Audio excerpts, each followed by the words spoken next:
Film fans of YouTube, hello and welcome back to the channel. I am Josh, Movie Apprentice, and today I'm doing a little tier list for all the new releases that I saw in July of 2024, as voted by yourselves in a community poll I posted back at the end of June. So without further ado, we're going to jump into this and let's just break down the categories. First of all, we have the must-see cinema. This for me are movies that if you are a film fan, it is must see cinema. Go watch it at your earliest convenience. Physical purchase, these are films that I personally adored and would happily add to my Blu ray collection that I'm slowly starting to grow. So these might be films that aren't loved by as many people, but they speak to me on a personal level. Then we have The Glad I Watched. These are films that are really good films and will objectively be better than films that I might put on the physical purchase tier.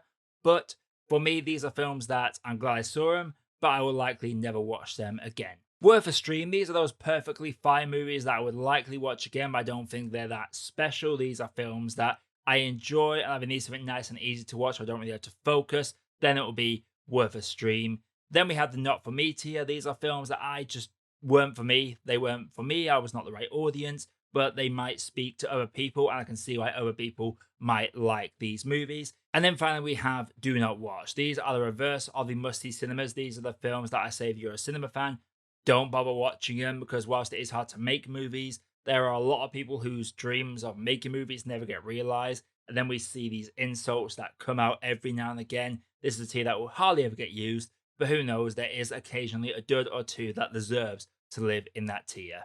Starting off with A Family Affair. Was released on Amazon Prime, and it was a perfectly fine, fun little movie. Zac Efron, I've liked his resurgence in the last few months. His performance in The Iron Claw, I think, is highly overlooked, especially from clout chasers.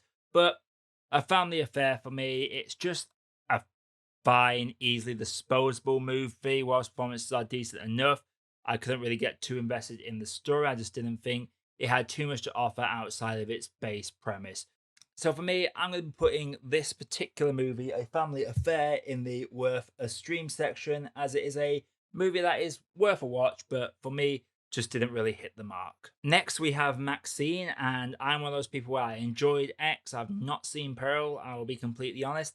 And Maxine, I went into it with some high expectations, but I don't feel like I'm as hyped about these movies as a lot of people are. I think there's some great performances all around. Mia Goh is really good. Giancarlo Esposito is almost unrecognizable. And Kevin Bacon had a really strong month. And Maxine, for me, it has a great mystery for the first half, but I feel like the payoff with Maxine when we get to the final act really lets the film down for me. It felt very underwhelming what the payoff actually was. And I came out of the film not hating it and not loving it either. I was very much in the middle with it. I would say that is a movie that if it was on streaming and an easy watch, I would watch it again, but it's not too high on my list. So I'm going to say that this is also going to be going into the worth a stream section. I'll definitely put it above A Family Affair, 100%. Feel like it is a better movie than A Family Affair. But for me, I just didn't think it was all that great to write home about. Then we have Deadpool and Wolverine, the latest MCU release, and this love letter to 20th Century Fox's superhero movies as someone that grew up watching things like Blade and Elektra, the 2000s Daredevil, and those X-Men movies, X1 through to X3, Last Stand, Days of Future Past. It felt like there was a tribute to the studio that helped really pave the way for the MCU to kick down the door and change cinema as a whole. It's full of fun cameos. Is the plot very in depth? No, it definitely isn't. It's a very generic plot, and I will say that the fan service is heavy in it, but I am a fan and it serviced me very well. I don't think this is an absolutely amazing film, but it is thoroughly entertaining and it is absolutely smashing it at the box office. Deadpool and Wolverine is easily going on my physical purchase tier because I just think it was a really good movie, a lot of fun to watch, and I'll happily watch it multiple times.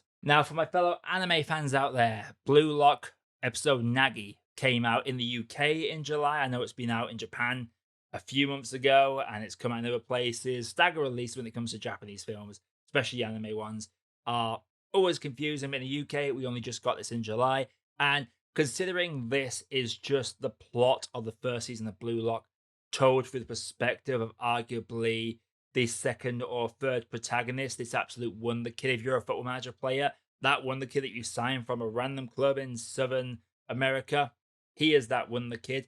And I love the amount of depth it manages to add to his relationship between Nagy and Rayo. I really enjoyed that aspect of it. I thought it was a thoroughly entertaining film. It added more emotional layers that I did not expect to find in it.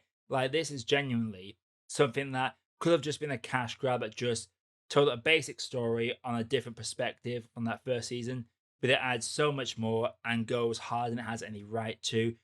Blue Lock episode Nagi is definitely going on my physical purchase section. I will put it below Deadpool and Wolverine because it does very much rely on you having seen the anime in order to watch it. Whereas Deadpool and Wolverine, it felt like that if you'd only watched a couple of Deadpool films before, then you would be able to be perfectly fine watching it. So definitely putting that in my physical purchase section. Now, Beverly Hills Cop Axel F. I thoroughly enjoyed this one. Fresh release on Netflix. It manages to balance the nostalgia versus the new generation. The return of John Ashton, Judge Reinhold, and Eddie Murphy as that iconic trio was great to see. Wish we could have got a bit more of Taggart and Rosewood banter. Sadly, we don't get too much of that. They very much didn't take away from the new blood coming in. Joseph Gordon-Levitt was a huge surprise and a welcome addition to the cast. Kevin Bacon is really good in it.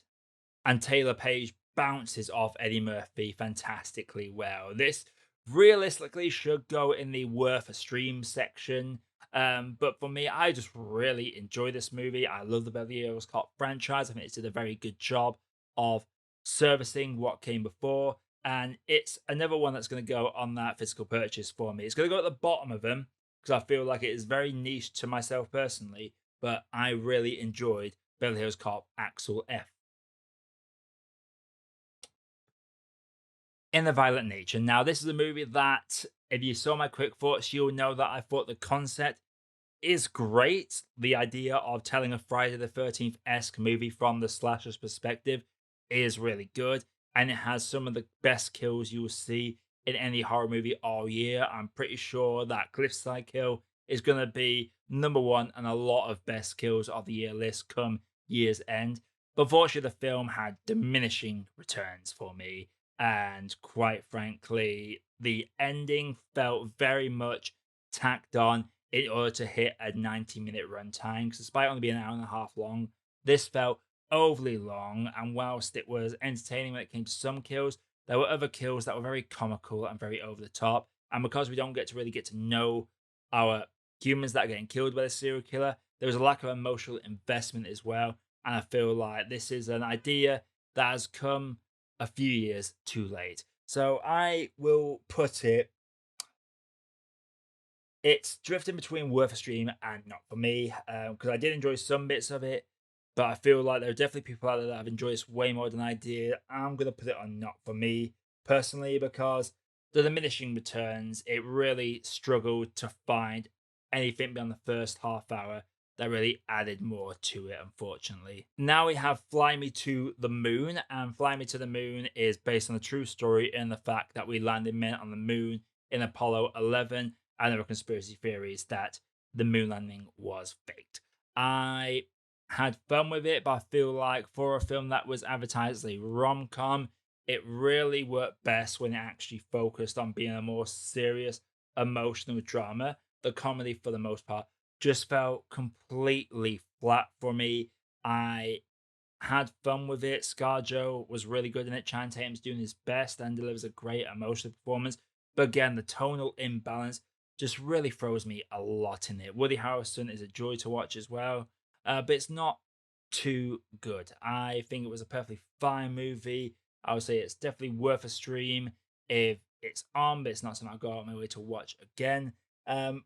Where I'd put it, I would definitely put it in between Maxine and A Family Affair. I just think it was better than A Family Affair in some entertainment value, but there's very little for me to go back to with that movie. Now, Twisters. This was a big surprise for me, Twisters. It is a movie that I was expecting a big, dumb tornado movie, and instead I got a very humanitarian movie, and Glenn Powell is continuing the show. He is one of the biggest up-and-coming stars in Hollywood. Daisy Edgar Jones is really good as well. It's a really entertaining movie, And whilst the themes and the humanitarian efforts are really good, I feel like the conflicts feel a bit forced. The romance just feels very soulless. And the way characters shift from one personality to another in order to make us root for a switch in sides in that final third, it just doesn't work overall for me. The sequences of the tornadoes are great. And like I said, the humanitarian stuff is really good. But it's not something I'm going to see myself revisiting, though I am very glad I saw it. This is definitely going into the glad I saw it category. And finally, Longlegs, a film that I really, really wanted to review, but by the time I had time to actually sit down and do it, the algorithmic lords would have just let it fall by the wayside. Longlegs is for me a movie that you're either going to love or hate. I very much fall onto the love side of it because it felt like a movie of old. It felt like an old school thriller, like a Seven or a Silence of the Lambs. Felt very much in that vein. It feels like a lot of people went into this expecting a jump scary slasher horror movie, but this film works in its technical execution. Nicolas Cage maximizes his minutes in it, and the score, the sound design, and the cinematography all combine to make you feel as uncomfortable as possible when watching it. While it does get a bit hand-holdy towards the end in explaining how Longlegs is able to achieve these dastardly murders, it's a very good watch, and I can't wait to see some video essays come out about this movie from people that are better than me when it talks into a psychological element of film styles. And let's take nothing away from Micah Monroe. She very much has to carry the vast majority of that film, and she does an incredible job. Longlegs is another one that goes in the physical collection. I don't think it's must see cinema because, again, it's going to be one of those you love it or you hate it. But I thought it was a very masterfully done movie, and it came really close to hitting that top tier. But it was by far for me the best movie I saw in the month of July 2024. So it's going top of the for the collection.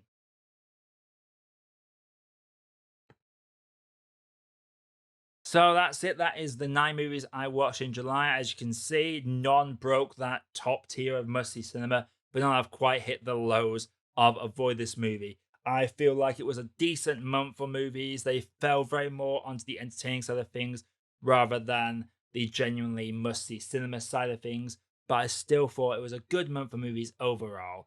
Coming up on the channel, we've got a long list of movies to review. Alien Romulus is coming out. I am planning to go through each Alien film before the release of Alien Romulus, so stay tuned for those reviews.